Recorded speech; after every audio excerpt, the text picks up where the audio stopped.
Hyphen food से high farm पहल शुरू करी। फ्रेश प्रोड्यूस प्रोक्योरमेंट में क्रांति लाववा ₹100 करोड़નું વચન આપ્યું।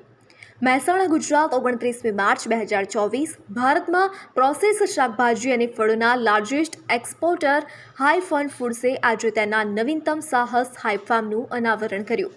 અનિવાર્ય સંજોગોને લીધે તમારા આજના મુખ્ય મહેમાન શ્રી ભૂપેન્દ્ર પટેલ આ સમારોહમાં હાજરી આપી રહ્યા નથી, તેથી તેમણે આપણા આજના કિસાન રંગોત્સવ કાર્યક્રમમાં રાજ્યકક્ષાના મંત્રી શ્રી જગદીશભાઈ વિશ્વકર્મા સહકારી મંત્રાલય MSME તરીકે નિયુક્ત કર્યા છે।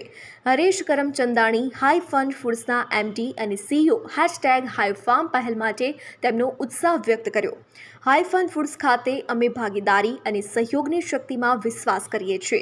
હાઈફાર્મ દ્વારા અમે માત્ર ખેતીના ભવિષ્યમાં જ નહીં પરંતુ ગ્રામીણ સમુદાયોની સમૃદ્ધિમાં પણ રોકાણ કરી રહ્યા છીએ। હાઈફન ફૂડ્સે હરેશ કરમચંદાની છે અને હું હાઈફન ફૂડ્સ હાઈફન કંપનીનો મેનેજિંગ ડાયરેક્ટર અને CEO છું।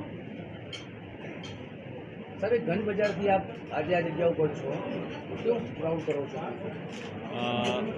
મારું એની વાત કરું, ગંજ બજારની જે તમે વાત મને પૂછી, તો એના ગંજ બજારથી અહીંયા સુધીનો જે સફર છે એ જોતાં મને ખૂબ આનંદ થાય છે કે ગંજ બજારમાં એટલે શાક માર્કેટમાં, મહેસાણા શાક માર્કેટમાં અમે શરૂઆત કરી હતી। ત્યાં અમારી પેઢીની જે ખેડૂતોએ જે વિશ્વાસ મૂકેલો અને અમારા દાદા દ્વારા એક ઉત્તર ગુજરાતના ખૂબ મોટી સંખ્યામાં ખેડૂતો એમનું જે ઉત્પાદન છે એ વેચવા આવતા અને ત્યાંથી લઈને અને 2010 પછી આ જે પ્રોસેસિંગ ઉદ્યોગમાં જે અમે કદમ મૂક્યો છે એમાં હું આપને જણાવવા માગીશ બધાને કે એકચ્યુઅલી એની અંદર જે એક વેલ્યુ એડિશન તરફ જે ઇન્સ્પિરેશન છે અમને મળી છે એ વખતના આપણા જે CM સાહેબ હતા, જે આજ PM સાહેબ